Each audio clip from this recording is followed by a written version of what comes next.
10 محرم کا روزہ رکھنا مسنون ہے، 7، 11 کا یا 9 کا شامل کر دیا جائے۔ حضور جب تشریف لائے مدینہ المنورہ میں تو حضور نے دیکھا کہ یہود روزہ رکھتے تھے، تو پوچھا تم روزہ کیوں رکھتے ہو؟ تو انہوں نے کہا کہ حضرت موسیٰ علیہ السلام کو قبطیوں سے اس دن نجات ملی تھی۔ تو فرمایا حضرت موسیٰ علیہ السلام کا حق ہمارے اوپر زیادہ ہے۔ تو حضور نے روزہ رکھا اور پھر فرمایا کہ اگلے سال اللہ نے چاہا تو ہم 7 ایک روزہ اور شامل کریں گے، تاکہ ان سے مشابہت نہ ہو جائے۔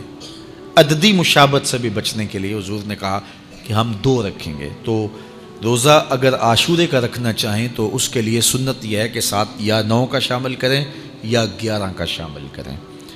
تو جو افضل ترین روزے ہیں ان میں سے عاشورے کے روزوں کا بھی شمار ہوتا ہے۔ تو اگر ممکن ہو تو جن کو اللہ نے صحت عطا کی ہے، تو آج کل اتنی شدت کی گرمی بھی باقی نہیں رہی، تو وہ یہ روزے رکھیں، ذکر و فکر کے اندر ان ایام کو گزاریں، اپنے والدین کی قبروں پر، اعزاء و اقرباء کی قبروں پر ہر جمعے کو جانا چاہیے۔ اس کے علاوہ بھی جب موقع ملے، یہ رواج جو پیدا ہو گیا ہے کہ 9 محرم کو یا 10 محرم کو مٹی ڈالنے کے لیے وہاں قبرستان میں جایا جاتا ہے، یہ 8، 10، 15 سال سے شروع ہوا ہے، جبکہ اس کی کوئی اصل نہیں ہے۔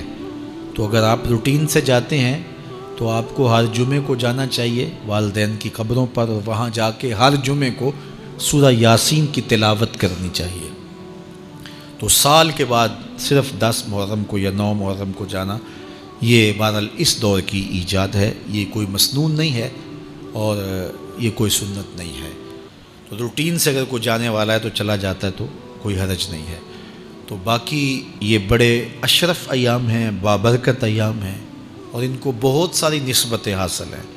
حضرت امام حسین رضی اللہ تعالی عنہ کی شہادت کے ساتھ یوم عاشور کو نسبت حاصل ہے، اور اس کے علاوہ بھی بہت سارے عالی مرتبت جو ہے وہ ہستیوں کے وصال کا دن بھی ہے، اور بہت سارے واقعات اس دن جو ہے وہ روح پذیر ہوئے ہیں۔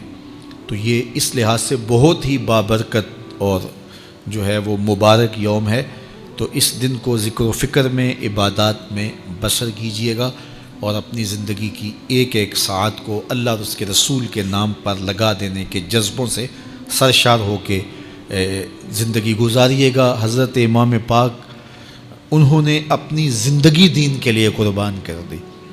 تو یہ 10 محرم ہمیں سبق دیتا ہے، اور ہم اس دن عہد کرتے ہیں اگر انہوں نے اپنے بچے بھی قربان کر دیے اور اپنی اولادیں بھی بھوک اور پیاس میں قربان کر دیں، تو ہم بھی یہ عزم کریں اس دن کہ ہم اپنی ساری زندگی حضور کے نام لگائیں گے، حضور کے دین کے نام لگائیں گے۔